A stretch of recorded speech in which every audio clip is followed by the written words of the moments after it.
చదువుతే సరిపోదు, చదువుతో పాటు లోక జ్ఞానం కావాలి. కార్పొరేట్ చదువుల మధ్యన విలాసవంతమైన జీవితం లేకపోతే అద్భుతమైన జీవితం అందిస్తున్నామంటూ పిల్లలకి లోక జ్ఞానం నేర్పట్లేదు, మిగతా ప్రపంచాన్ని నేర్పట్లేదు, కష్టం వచ్చినప్పుడు ఎలా ఎదుర్కోవాలో చెప్పట్లేదు, సమస్య వచ్చినప్పుడు ఎలా అధిగమించాలో చెప్పట్లేదు. ఫలితం చివరికి హైదరాబాద్లో వెలుగు చూసినటువంటి ఒక దారుణమైనటువంటి విషయం. అండగా ఉండాల్సిన తండ్రి సంసారం మీద లేక వెళ్ళిపోయాడు, భరోసాగా ఉన్న అమ్మమ్మ కాలం చేసింది, అన్నీ తానే చూసుకుంటున్న కన్నతల్లి కూడా అకస్మాత్తుగా మరణించింది. ఈ బాధను తట్టుకోలేని అక్కా చెల్లెళ్ళు కుంగిపోయారు. దిక్కుతోచ ఎవరికి చెప్పకుండా తల్లి మృతదేహంతో ఇంట్లోనే ఉండిపోయారు.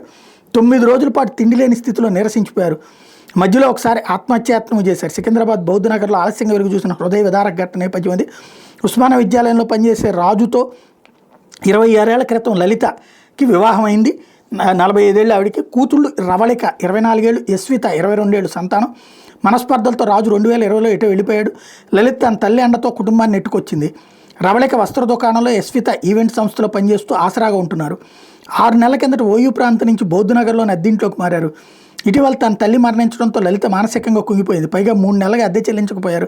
జనవరి 21 ఇల్లు ఖాళీ చేస్తామని యజమాని గడువు కోరినట్టు తెలుస్తోంది. ఒంటరి ప్రయాణంలో ఓదార్చే దిక్కు లేక లలిత జనవరి 22 రాత్రి నిద్రలోనే కన్నుమూసింది. అకస్మాత్తుగా తల్లి చనిపోవడంతో కుమార్తెలిద్దరు కుంగుబాటుకు గురయ్యారు.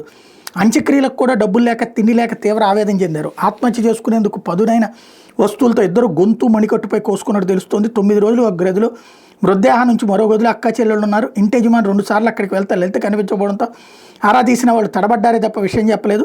యువతలిద్దరూ శుక్రవారం ఉదయం బయటకు వచ్చి చుట్టుపక్కల వాళ్ళకి విషయం చెప్పారు. వాళ్ళ సాయంతో తొలుత ఎమ్మెల్యే దగ్గరికి, తర్వాత వారాసిగూడ ఠాణా పోలీసులు సమాచారం ఇచ్చారు. Chilkalguda ACP Jaipal Reddy, Warasiguda inspector Saidulu clues టీంతో ఘటనా స్థలానికి చేరుకుని మృతదేహాన్ని పోస్టుమార్టం కోసం గాంధీ ఆసుపత్రికి తరలించారు. ఆడపిల్లలిద్దరూ పోలీసు ప్రశ్నలకు పొంతలేని సమాధానం ఇచ్చారు. అంబర్పేటలో ఉన్న లలిత సోదరుడితో మాట్లాడి అంత్యక్రియలు పూర్తి చేసేందుకు ఒప్పించామని, అనుమానాస్పద మృతిగా కేసు నమోదు చేశామని ఇన్స్పెక్టర్ చెప్పారు. లోక జ్ఞానం లేకపోవడం అన్నటువంటిది ఎదురైనటువంటి సమస్య ఇది.